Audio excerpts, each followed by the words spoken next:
Hello, ആലിപ്പഴ ഹോംമേഡിലേക്ക് സ്വാഗതം. ഇന്ന് നമ്മളിവിടെ ഉണ്ടാക്കാൻ പോകുന്നത് വളരെ എളുപ്പത്തിൽ ഉണ്ടാക്കിയെടുക്കാൻ പറ്റുന്നതും എന്നാൽ കുട്ടികൾക്കൊക്കെ ഉണ്ടാക്കി കൊടുത്താൽ നല്ല ഇഷ്ടപ്പെടുന്നതുമായ പാലും ബിസ്ക്കറ്റും കൊണ്ടുള്ള വളരെ ടേസ്റ്റി ആയിട്ടുള്ള ഒരു ബിസ്ക്കറ്റ് പുഡിങ്ങിൻ്റെ റെസിപ്പിയാണ്. അതിനു മുൻപായി ഈ ചാനൽ ഇതുവരെ സബ്സ്ക്രൈബ് ചെയ്യാത്തവരാണെങ്കിൽ ഒന്ന് സബ്സ്ക്രൈബ് ചെയ്ത് ആ ബെല്ലൈക്കണിൽ ഓൾ എന്ന ഓപ്ഷനും കൂടി പ്രസ് ചെയ്ത് സപ്പോർട്ട് ചെയ്യുമല്ലോ. ഈ പുഡിംഗ് ഉണ്ടാക്കാൻ വേണ്ടി ഞാനിവിടെ ഒരു പാക്കറ്റ് ഡൈജസ്റ്റീവ് ബിസ്ക്കറ്റാണ് എടുത്തിട്ടുള്ളത്.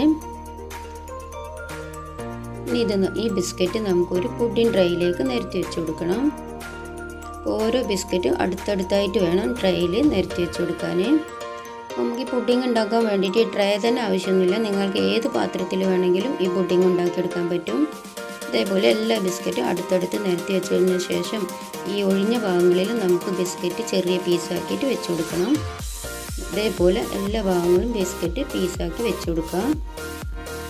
അപ്പോൾ എല്ലാ ഭാഗത്തും വെച്ച് കൊടുത്തിട്ടുണ്ട്. ഇനി ഈ ട്രേ നമുക്ക് മാറ്റി വെക്കാം. ഈ ബിസ്ക്കറ്റിൽ ഒഴിക്കാൻ വേണ്ടി നമുക്കൊരു പുഡിംഗ് മിക്സ് ഉണ്ടാക്കിയെടുക്കണം. അതിന് വേണ്ടി ഒരു ട്രേയിലോട്ട് പാൽപ്പൊടി 1/2 കപ്പ്, കോൺഫ്ലോർ 1/4 കപ്പ്, പഞ്ചസാര 1/2 കപ്പ്. ഇതൊന്ന് നന്നായിട്ട് മിക്സ് ചെയ്ത് കൊടുക്കണം.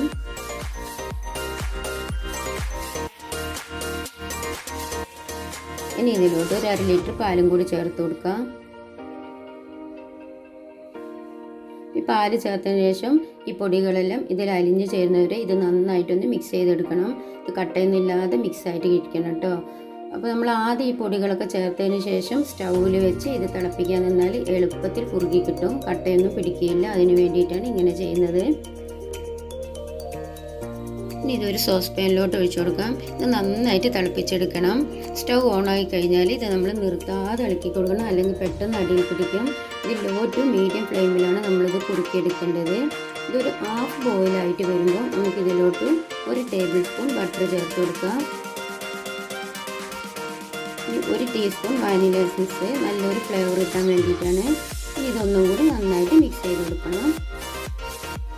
ഇതൊരു 2-3 മിനിറ്റും കൂടി നന്നായിട്ട് ഇളക്കിക്കൊണ്ടേയിരിക്കണം, അല്ലെങ്കിൽ പെട്ടെന്ന് അടിയിൽ പിടിക്കത് കുറുകി വരുന്നുണ്ട്, പെട്ടെന്ന് അടിയിൽ പിടിക്കും. അപ്പം നമ്മൾ ഈ ഒരു തിക്നെസ്സിൽ സ്റ്റൗ ഓഫ് ചെയ്യാം. അല്ലേ, ഇപ്പം നന്നായി കുറുകി വന്നിട്ടുണ്ട്. ഈ ഒരു തിക്നെസ്സാണ് നമ്മുടെ ഈ പുഡിങ്ങിൻ്റെ മിക്സിന് ആവശ്യമായിട്ടുള്ളത്. ഇനി നമ്മൾ നേരത്തെ സെറ്റ് ചെയ്ത് വെച്ച ബിസ്ക്കറ്റിൻ്റെ ട്രേയിലോട്ട് ഈ പാലിൻ്റെ മിക്സ് നമുക്ക് ഒഴിച്ചു കൊടുക്കാം. ഇതേപോലെ ബിസ്ക്കറ്റിൻ്റെ എല്ലാ ഭാഗത്തോട്ടും എത്തുന്ന വിധത്തിൽ വേണം നമുക്ക് മിക്സ് ഒഴിച്ചു കൊടുക്കാൻ.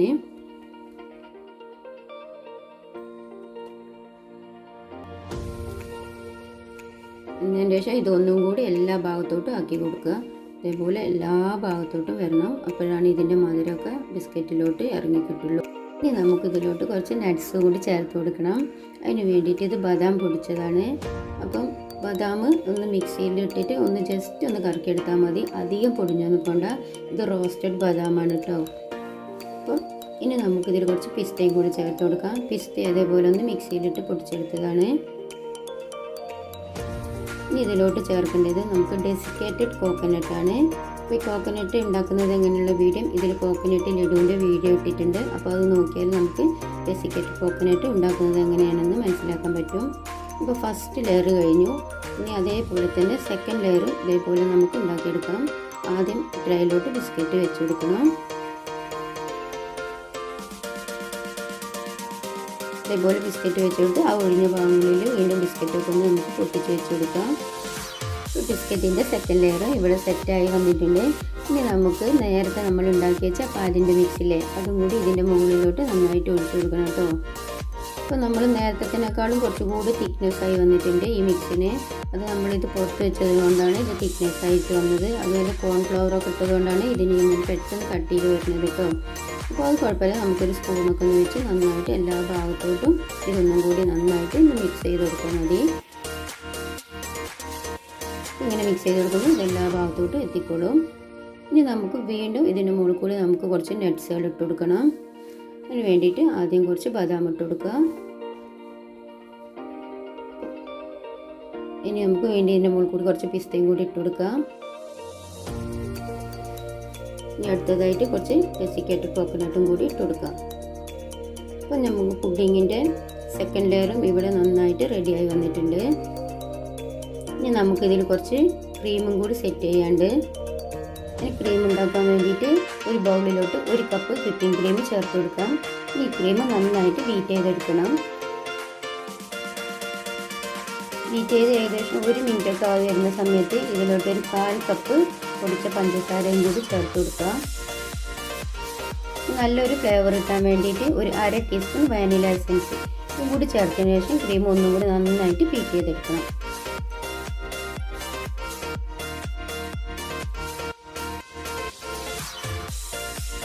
ക്രീമൊക്കെ ഇവിടെ നന്നായി ബീറ്റായി വന്നിട്ടുണ്ട്. ഇനി ഈ ക്രീം നേരത്തെ നമ്മൾ റെഡിയാക്കി വെച്ച പുഡിംഗ് ട്രെയിനിലോട്ട് ചേർത്ത് കൊടുക്കാം. ഈ ക്രീം മുഴുവനായിട്ടും ഈ ട്രെയിലോട്ട് മാറ്റി കൊടുക്കാം. നമ്മൾ ചെറിയ ട്രെയിലാണ് പുഡിംഗ് സെറ്റ് ചെയ്തതെങ്കിൽ ഏകദേശം ഒരു 1/2 കപ്പ് വിപ്പിംഗ് ക്രീം മതിയാവും. ഇതേപോലെ ഈ ക്രീമെല്ലാം ഈ ട്രെയിലോട്ട് മാറ്റി കൊടുത്ത് എല്ലാ ഭാഗത്തോട്ടും നന്നായിട്ട് ആക്കി കൊടുക്കുക.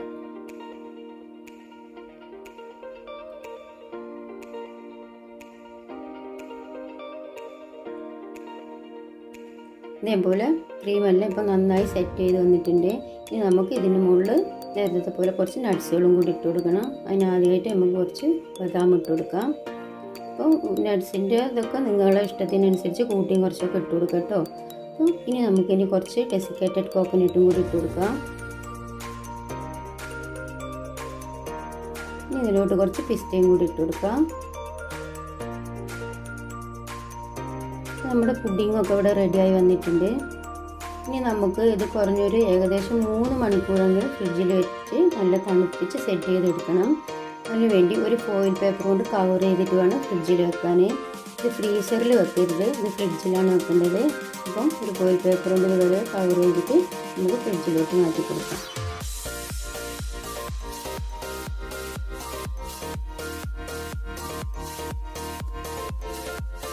അപ്പോൾ പുഡിങ്ങൊക്കെ റെഡി ആയിട്ട് ഞാൻ ഫ്രിഡ്ജിൽ നിന്ന് പുറത്തോട്ട് എടുത്തിട്ടുണ്ട്. ഈ വീഡിയോ ഞാൻ വൈകുന്നേരമാണ് എടുത്തത്. അപ്പോൾ നമുക്കിത് 3 മണിക്കൂർ കഴിയുമ്പോൾ ബാക്കി വീഡിയോ എടുക്കാൻ കഴിഞ്ഞില്ല. പിന്നെ ഇത് രാവിലെയാണ് ഇത് കട്ട് ചെയ്ത് കാണിക്കുന്നത്. അപ്പോൾ നന്നായിട്ട് സെറ്റായി വന്നിട്ടുണ്ട്. ഇപ്പോൾ ഒരു 3 മണിക്കൂറാണെങ്കിൽ നമുക്കിത് സെറ്റായിട്ട് കിട്ടും കേട്ടോ. അപ്പോൾ നമ്മുടെ ഇഷ്ടത്തിനനുസരിച്ച് ഇത് നമുക്ക് കട്ട് ചെയ്തെടുക്കാം.